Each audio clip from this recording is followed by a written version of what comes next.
nowadays in the past 6 months that I worked for Trident Gang Command. So if I say to you Trident Gang Command, what do most of you think? What do we do? Certain people within certain parts of the community, as soon as you mention the word Trident, they go, oh my God, you're from Trident. Yeah, Trident, we investigate all of the gun crimes, we investigate a majority of the murders, we investigate all of the stabbings. We serve the community of London. That is what we do. And also, we actually need the help from within the community of London, because it is your community. And our role is quite simple, is to make your community safe for you. But we can only do that with your help. We're going to show you some videos and some clips. Now this is real life. This is not staged, it is real life.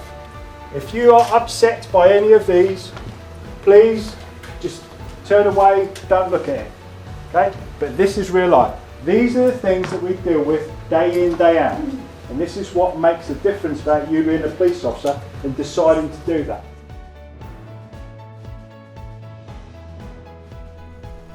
Two stab wounds to the back there, that young lad just took, 2 stab wounds to the back. And again, what I'm trying to get to is the fact that there's police officers that have got to try and identify these youngsters. Now, they are going to go home. They're going to go home to mum, dad, brothers, sisters, stuff like that. And some of it, they're not going to be able to hide it.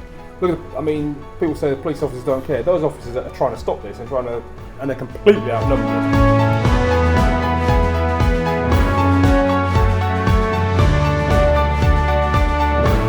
There's always been armed officers. People think it's a recent innovation. We've had armed officers for a long, long time. The standards have changed. So back in the day, for example, World War II, you wanted to be a firearms officer, they gave you a revolver, you had to shoot a target which was a few feet away. If you hit it 3 times, then you were qualified to carry a firearm. You didn't have to reload, you didn't have to do anything else. Things have moved on a lot now, and if you see what firearms officers look like now, the weapons they carry, the training, it's without doubt the best in the world. A lot of people see things on movies, American SWAT teams, this, that and the other. They're cowboys compared to the Mets. In 2014, 11,000 deployments, that means calls that we've gone to. 11,000 times armed officers in London responded to calls.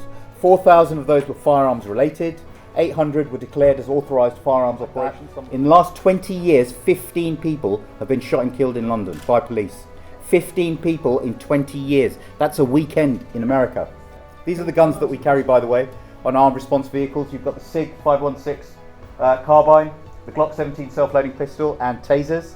We need these weapons because of the threat that we face, not least from terrorists who want to kill as many people as possible, men, women, children, doesn't really matter. It is a big threat. We've been very successful in dealing with people like that, our intelligence services and the security services, but we do need things like that. They do look mean and nasty, and it's unfortunate, but we do need them to protect everyone. When I took over this role in 2011, I recorded every single teenager that got killed in London as a result of violent crime, and I put their photographs up on a slide. And I started off with one. There was a slide that I had up to 2010 with all the teenagers killed, including Agnes Sinner, who was shot in Hoxton in the fast food restaurant. It was my team that did first aid on Agnes inside that fast food restaurant. She was in a coma for 2 days and then she passed away and died. Every time a teenager gets killed in London, once the name has been released by the police, their photograph goes up there. And when I do these presentations to young people, I show them these photographs. Okay, so this is 2011 to 2013. This is 2014 to 2015.